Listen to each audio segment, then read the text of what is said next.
Pinailalim na sa state of calamity ang isang barangay sa Patnongon, Antique at dahil yan sa pagdami ng mga tao doon na tinamaan ng chikungunya. Sa Calauag, Quezon naman, dumadami na rin ng mga pasyente na may sintomas ng naturang sakit. At nakatutok doon, live, si Jay Sabalde. Jay. Mike, nababahala nga ngayon ang mga residente ng Barangay Poblasyon, Calauag, Quezon Province dahil umano sa pagkalat ng sakit na chikungunya. Nangangamba ang mga taga-Poblasyon, Calauag, Quezon. Marami kasi sa mga residente ang tinamaan ng sakit na ang sintomas ay kalintulad ng chikungunya virus. Tulad ng pagkakaroon ng lagnat na may pananakit ng kasukasuan, muscle pain at rashes. Katapusan daw ng Mayo na magsimulang kumalat ang hindi pa matukoy na sakit. Si Imelda Flamenyo, namamaga ang pisngi pati ang paa kaya agad nagpunta na sa ospital. Ano po, kasi pagkalabas ko magpa-confine, diba nagpa-confine po ako.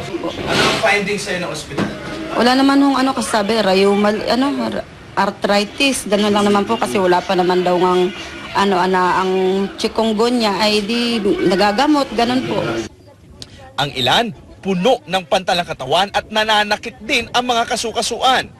May butol ako ditong Makati, kinamot ko ng kaunti tapos ito'y namamagayong ganito ko. Masakit na masakit. Hanggang ngayon, masakit na masakit. Buong katawan.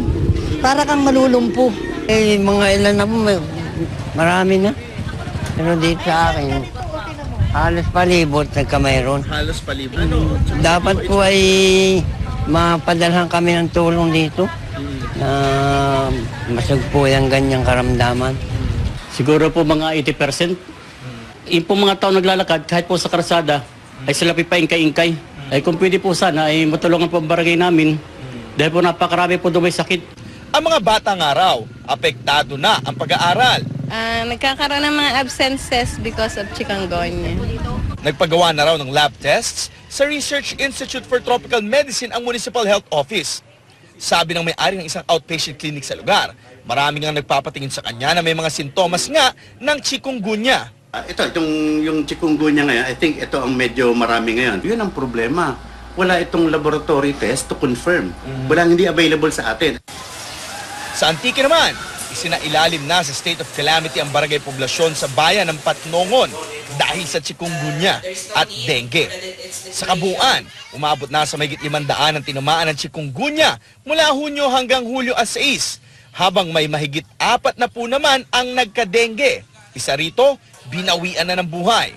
Siksika naman sa ospital ang mga pasyente ng chikungunya mula sa Santa Elena, Camarines Norte. Mula Hunyo 4 hanggang 9 lamang, may naitala ng mahigit 300 kaso ng chikungunya sa Santa Elena. At dahil dumarami ang nagkakasakit, idineklara na ang chikungunya outbreak sa Santa Elena. Sa ngayon ay nanatiling takot ang mga residente rito, lalo na ang may mga edad dahil ayon sa kanila, mas naapektuhan daw sila ng sakit kaysa sa kabataan. Mike? Maraming salamat, Jay Sabale.